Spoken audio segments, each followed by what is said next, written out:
Melbourne International 3-day event awarded Equestrian Australia Event of the Year for 2017. Congratulations, Janet. Thanks, Jo. A proud achievement? Yep, great team working on the event. I've been doing it for 4 years and the team just gets better every year, and it was a big challenge doing the Oceania, having the New Zealand horses coming over and having to look after all of those and all the sort of protocols and things that went along with it, but it also added the extra dimension to the event of having that real international flavour, so that was good. And it was a milestone year because it was the 60th anniversary of the event. That's right. It was actually the 61st running, but the 60th anniversary. So it's a long time to be an event. I think Sydney got ahead of us probably about 6 months, so they also had their 60th last year. But yeah, it's really good to be a part of something that's got that history. One of the long-standing and iconic 3-day events in Australia, if not the world, and it's evolved every year and grown in stature. We just try every year. We have a really solid debrief and have a look at what we can do better each time.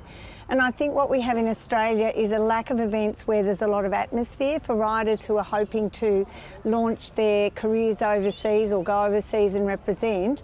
Most of the events are fairly quiet here, so what we're aiming for is to get a big audience involved, and out at the water we've got 2 marquees now, so there's people quite close to the action, and it's a lot for the horses and riders to cope with, so I think it's a really good stepping stone for them and an important one. Janet, being held on a long weekend, it's an opportunity for the event to draw strong crowds on the main days? Melbourne crowds are amazing. We're the sporting capital of Australia, and I don't say that just because I'm a Melbourneite. We run sporting events and people come and see them. So we can run a state of origin between New South Wales and Queensland and get 87,000 people to the MCG, even though it's not our sport.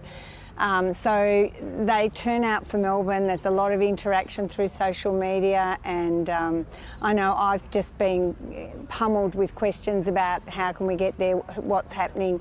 So people turn out, especially of course for Cross Country Day, and that's when we want the crowds in the atmosphere. So yeah, it's good. Janet, you're well travelled. You've been to many of the major international 3-day events, and you've quite evidently brought some of those ideas back to Melbourne. Yeah, look, it's on a much smaller scale. I think I went to the 2010 World Games in Kentucky and walked for miles and miles and miles and loved it and just couldn't believe the facilities. But the thing I was disappointed in was that you couldn't actually watch someone warm up and then get into your seat in time to see them compete. And I remember Jeff Sinclair, our TD, saying, go to Aachen, it's on 20 acres and you're up close to the sport and the competitors.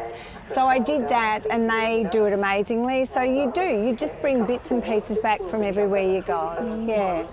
Janet, what is it you love so much about eventing? I love the people. I love the people involved. I'm actually on the board of Equestrian Victoria, and I'm not disparaging the other disciplines, but for some reason eventers are just so grounded and down to earth and appreciate everything you do for them, and I don't know, they're lovely people to work, and I evented myself. I also point-to-point roads, so I like the thrill and a bit of speed and cross country, so I guess that's why. Yeah. And the horses you love too? Oh, absolutely, yeah. We've got a fantastic relationship with Off the Track. And we, at the moment, personally, have 2 warm blood horses. We've always had thoroughbreds.